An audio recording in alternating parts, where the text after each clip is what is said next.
reread the message, then deleted it. Her family, like most, was best loved from afar. Luca's hand was on her shoulder, tracing the outline of a light brown birthmark. "Shower?"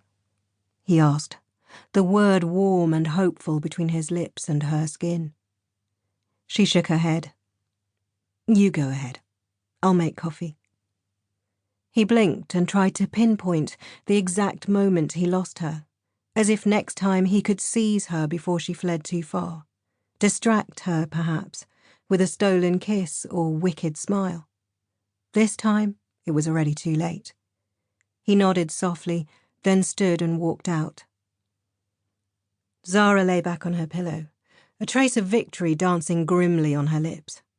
She wrapped her sheets around her, the expensive cream silk suddenly gaudy on her skin. She remembered buying an armful years ago in Selfridges, black American Express in hand, new money and aspiration thrumming in her heart. Zara Khalil had been a different person then, hopeful, ambitious, optimistic. Zara Khalil had been a planner. In youth, she had mapped her life with the foresight of a shaman. She had known which path to take at every fork in the road, single-mindedly intent on reaching her goals. She finished law school top of her class and secured a place on Bedford Row, the only brown face at her prestigious chambers. She earned 6 figures and bought a fast car.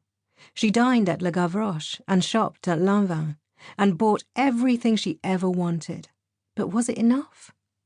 All her life she was told that if she worked hard and treated people well, she'd get there.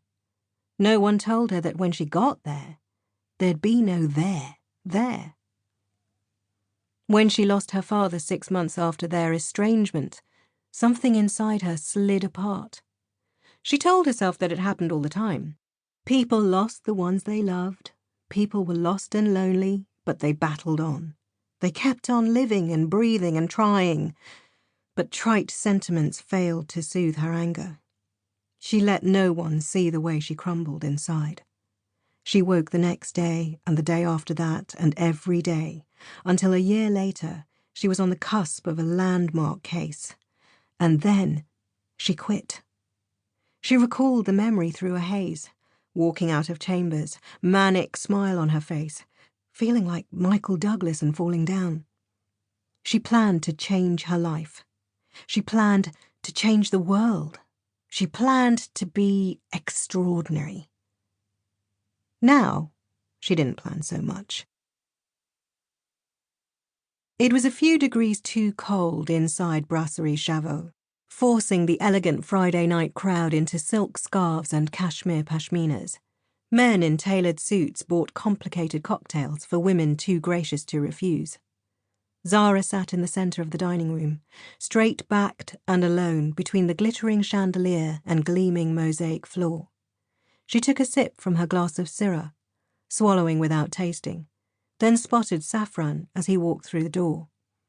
He cut a path through soft laughter and muted music and greeted her with a smile, his light brown eyes crinkling at the corners.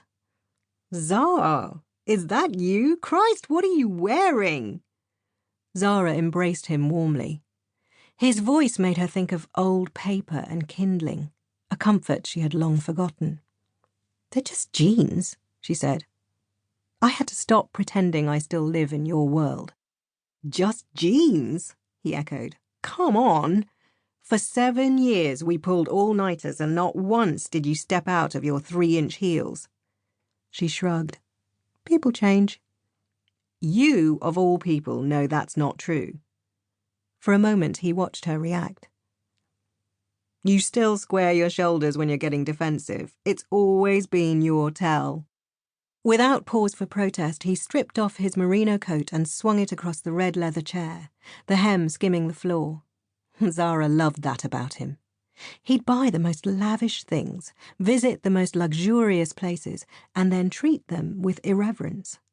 The first time he crashed his Aston Martin, he shrugged and said it served him right for being so bloody flash. He settled into his seat and loosened his tie, a note of amusement bright in his eyes. "So, how is the illustrious..."